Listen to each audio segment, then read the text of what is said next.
Hello there, my friends. Welcome to the Star Wars Vault. If you're new to the channel, make sure to subscribe for new Star Wars content every week. Welcome back, my Jedi and Sith friends. Today we continue on with part 2 of What If Anakin Killed Sidious and Became Emperor after Order 66. We pick up right where last week's video concluded, with Emperor Skywalker entering the Naboo starship on Mustafar to find his wife Padme and examine her well-being. Anakin swiftly boards Senator Amidala's ship. Immediately, he finds her unconscious on the floor.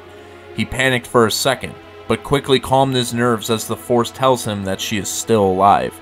He then senses that his wife is now starting to go into labor. Anakin wastes no time and flies the Naboo starship to the nearby planetoid Palis Massa to aid Padme with the best medical droids in hopes of a safe procedure. He had ordered his trusted astro droid R2-D2 to fly his Jedi starfighter back to Coruscant from the lava planet, while C-3PO accompanies his original maker. Anakin, now solely focused on Padme and her condition, realizes that she is not only giving birth to one, but two children. He helps her stay awake and does everything in his power to minimize her pain as she pushes one after the other. He holds both babies in his arms and tells Padme it's a boy and a girl, twins. She names their children Luke and Leia. Anakin feels a joy that he's never felt before, realizing he has the family that he's always dreamed of.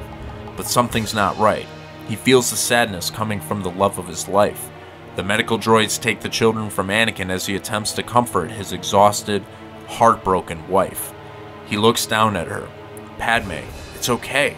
You're safe now, along with our two beautiful babies." She slowly looks up at him, uttering, "How can I be safe when you are right there?" Anakin takes a step back, then asks, "What do you mean?" "You know exactly what I mean. You're as dangerous as anybody that has ever existed. You've become a murderer, a traitor, and completely obsessed with having total control. Do you not feel an ounce of sorrow for what you have done?" Padme strains as she gives Anakin more than a piece of her mind. "Of course I do. I used my hatred to slaughter so many. I was doing in my mind what I thought I must in order to save you." Padme replies, "The only one I need saving from is you." She falls asleep due to the stress of this conversation.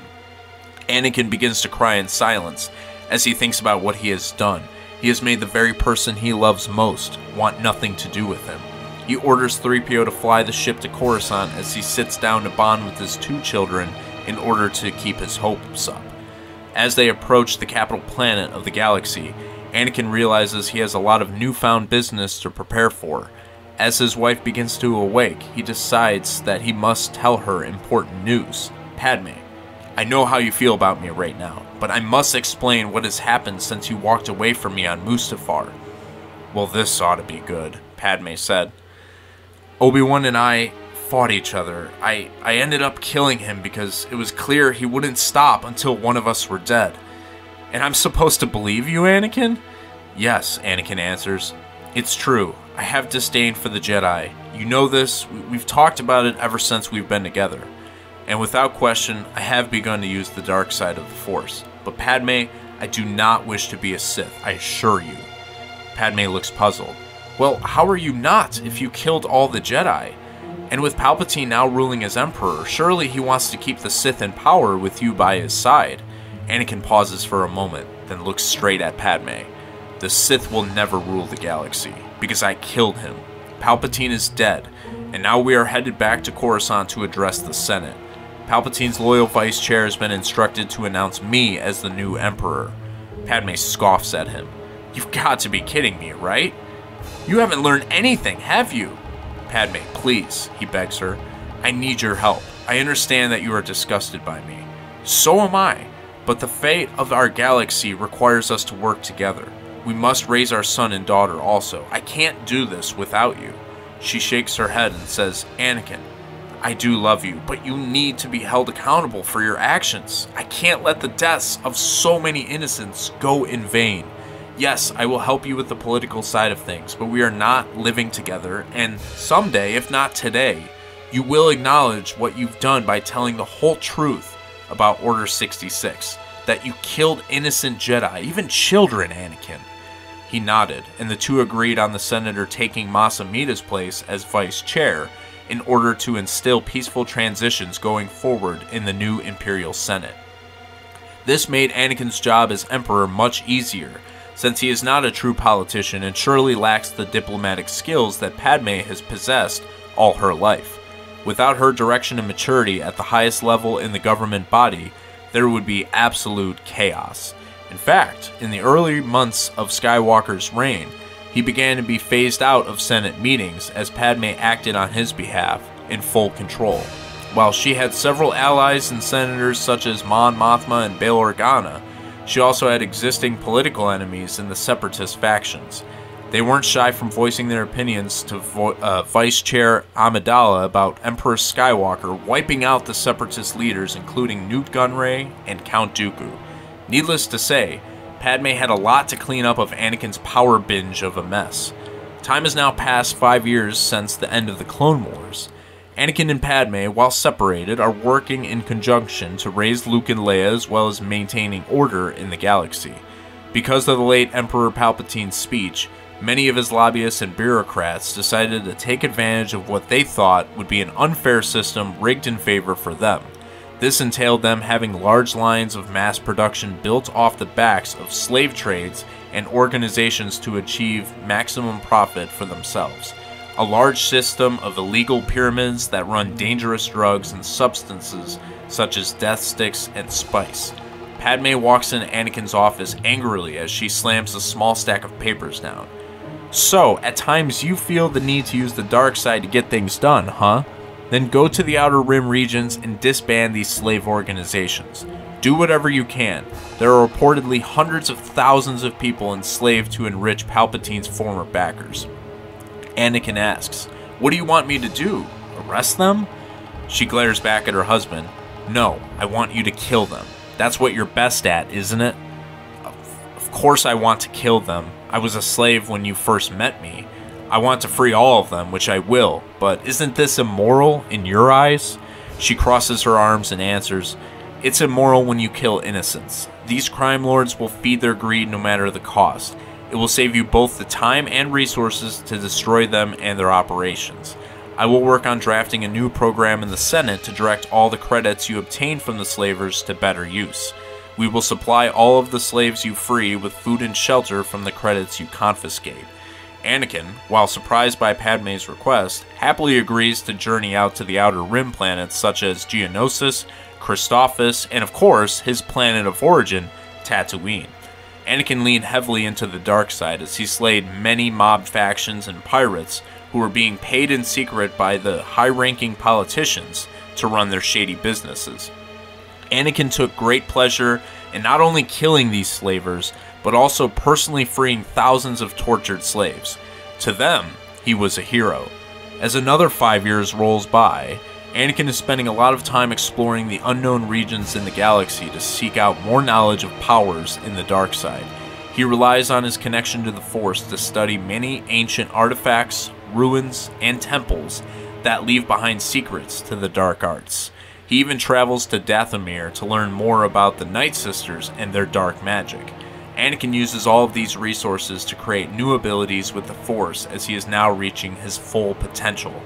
He has now mastered powerful skills such as Force Lightning, Force Drain, and even Force Storm. These powers gave Anakin such an immunity for several reasons.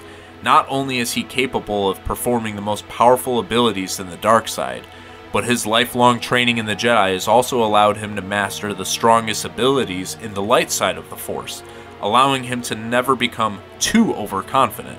This is coupled with the idea that there are no other Force users actively roaming the galaxy, except for his 2 children who he has yet to gain permission from Padme to train in the ways of the Force. It isn't until he runs into not 1, but 2 Force users on the ruins of Mandalore during an Imperial mining expedition that he is overseeing. For some reason, the Force draws him miles away from the mining team toward a dark tunnel on the ancient planet. As he walks in the pitch black, he senses an attack. He turns around to 2 powerful foes attacking him, one being a very familiar face. "Ahsoka?" Anakin shouts as he duels his estranged Padawan. "Hello, Master," or should I say, Emperor Skywalker. Anakin is in disbelief. "How did you survive? How is this possible?" Ahsoka smirks at her old master. "Because I was trained by you. Don't you remember?" Anakin peers to his left to see Ahsoka's new ally, a dark-cloaked figure wielding a double-sided red lightsaber revealed to be the former Sith Darth Maul. Not only is Anakin stunned that both Force users are alive, but are working together against him. "Ahsoka, you're teaming up with Maul now? What has happened to you?" "I could say the same thing to you, Anakin. It's no secret that you are the one who destroyed the Jedi Temple. You turned to the dark side, just like Maul had told me, even though I didn't believe him at the time." Anakin ducks and weaves their fast attacks and retreats out to an open area with more light. As he distances himself from the two, Maul snarls as he makes an advancement toward the Emperor. "So, you joined Sidious after all, Skywalker." The former Sith matches acrobatic flips and twirls with Anakin in an epic duel with Ahsoka attacking from the rear. The two powerful allies believe they are cornering the galaxy's ruler. "Quick! Disarm him while you can, Ahsoka, and I will finish him!" Maul screams as both lunge toward Anakin, only to be simultaneously lifted in the air and their throats being clenched. Maul and Ahsoka are helpless as Anakin channels his anger while force choking the two. With the ability to end both of their lives in an instant, both Ahsoka and Maul submit to the mighty young Emperor. Anakin releases Ahsoka yet holds on to Maul. He tightens his chokehold on the Zabrak ferociously as he thinks about how Maul was the one who murdered the only true father figure Anakin has ever had, Qui-Gon Jinn. Ahsoka pleads with her former master to spare her friend, citing that Obi-Wan wouldn't want him to kill Maul this way. Anakin's eyes turn so wide as he drops Maul to the ground, who barely catches his breath. Anakin begins to break down as Ahsoka asks what is wrong. I killed him. I did not want to, but he wouldn't stop fighting. I wouldn't stop fighting. I was so filled with rage and obsessed with the power I had just gained. In an instant, I struck him through his chest, and he was gone. It had been 10 years, but it felt like it was only moments in the past to Anakin. He never properly grieved over the closest friend he had, especially harboring the guilt of killing him personally. Ahsoka was shocked to hear this revelation, and even more sad as she too was a friend of Kenobi's. Maul, on the other hand, whose very life purpose was to get revenge on his old enemy, strangely felt a wave of relief. All this time, I fed off my hatred and disgust for Kenobi, and yet, to think his own apprentice is the one to kill him, I suppose that would hurt him even more than if it was me. Anakin looks at both Maul and Ahsoka, realizing that they are the only powerful Force users left in the galaxy. He asks them to join him, as for years now he has been sensing a distant danger, though he doesn't know exactly what it is. "Please, I know we've all had our differences, but since I've become Emperor, I've been having these visions. They are horrible. I see complete destruction of our galaxy, trillions and trillions of deaths awaiting. I fear it is a power that we cannot comprehend." "Why would I join you, Skywalker?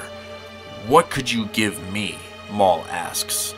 "Everything you want, but that's not important here. We are the only three left of our kind. I need you. We only have so many technological weapons to defend ourselves as a galaxy." Ahsoka looks at her mentor. "Anakin, since you spared our lives, I will help you. But don't think I can ever forget about everyone and everything you've betrayed." He bows to her and replies, "I'm not asking you to forget. In fact, it's time I told the Senate and the entire galaxy the truth. I'm not proud of all my actions. My soul feels shattered from within, but nonetheless, my actions led me to becoming Emperor in a time when the galaxy needed me most." "How arrogant you must be to think such nonsense. You're more like Sidious than I thought," Maul replied. "It's true," Anakin answered back. "I was the only one that could defeat him. He seduced me because he feared me. You should know by now, Maul, that I'm the one the prophecy spoke of. I have the highest aptitude to the Force out of any living being ever recorded. You must listen to what I am saying. We are all in danger. Palpatine was evil and a threat to the galaxy, But I sense something way more sinister and foreign, something we know absolutely nothing about, so we must prepare. Come with me." The two fly back with Emperor Skywalker in his shuttle to Coruscant. He pardons both Maul for his crimes and Ahsoka as a former Jedi marked as a traitor to the Republic during Order 66. Anakin plans to have them both leading top-tier divisions of his military force, a military that has been repeatedly funded with more clones made by the Kaminoans. Anakin also had a major trick up his sleeve, as a few years back, Padme requested any plans of super weapons be handed over by Palpatine's loyalists, and thus discovered the construction of the Death Star. This weapon was now almost completed 10 years after the Clone Wars, as Anakin felt he needed a backup strategy in case this unknown force invades their star systems. Anakin has one last request as he has a meeting with Padme and Ahsoka. He turns to his wife Padme. "It's time." "No, I don't want them growing up with the chance of becoming a danger to everything around them," she answers firmly. "Please, Padme, don't let my mistakes hold them back. I know we will need them. I sense them in my visions. They are crucial to us saving the galaxy. We cannot do it without them." He turns to Ahsoka. "She will help me train them. Ahsoka hasn't strayed from the light. She can help them keep them stable in their training." "And what about you?" Padme asks him. "I will teach them the core values of both the light and the dark. They need to have balance in order to be powerful enough to defend the galaxy from certain extinction. But first, we must have a public announcement in front of the Senate." Ahsoka stands up and asks Anakin, "For what? What are you doing?" Padme grows curious as well as she stares at her husband. "I'm going to tell everyone everything. About me, the bad and the good." And so, Anakin broadcasts to the Senate as well as the galaxy that he cheated his way to the throne, that he is only Emperor because he was an opportunist. He wiped out the Jedi Order using his hatred and vengefulness. He also revealed that he killed Palpatine himself because he believed he was the most evil being and the galaxy wasn't safe under his rule. He admits that he is not as noble as most would think. He killed his best friend and turned his own wife away from him for several years. And even after all of that, he claims that this honesty was needed to unite the galaxy as one under him. Because now there's a new threat, an unknown alien species with the intent to obliterate each of our home worlds. There will be no prisoners, no survivors. Anakin convinces everyone in the Senate to put aside their differences and prepare for the greatest war in the history of their universe. We don't know exactly when we will be attacked, but it will be soon. We mustn't wait any more time. Dark times are ahead. While the galaxy unites as one under Emperor Skywalker, Anakin has lost a lot of his popularity due to him telling the truth of how he became Emperor. The honesty revealed the many flaws the former Jedi has, but it was what the people needed to hear in order to trust the all-powerful leader, so that he can fulfill his duty of protecting the galaxy and its citizens. Over the next decade, Luke and Leia become skilled Force users as young adults, and Anakin has a duplicate of the Death Star created, and many recruits, along with hundreds of millions of clone troopers, are added to the arsenal of the Galactic Imperial Army. As each day passes, a growing anxiety within Anakin begins to eat away at him, waiting for the inevitable. One morning he awakes to several emergency alerts that a unique alien race has entered the galaxy and has begun to attack. The Yuuzhan Vong are real, and they are now trying to destroy anything and everything in their path. And there is part 2 for you guys. I still have one more video that will complete this 3-part story. Be sure to tune in next week for the finale. As for part 2, let me know what you all thought. Did you enjoy the beginning of Anakin's new reign as Emperor? What do you think about Maul and Ahsoka returning? Any idea on how this story will end? Make sure you comment your opinions below. Don't forget to force push the like button to support the channel. I greatly appreciate it. Social media is linked in the description, and with that, my friends, I hope you have a great day. See you for part 3 next week, so until then, may the Force be with you.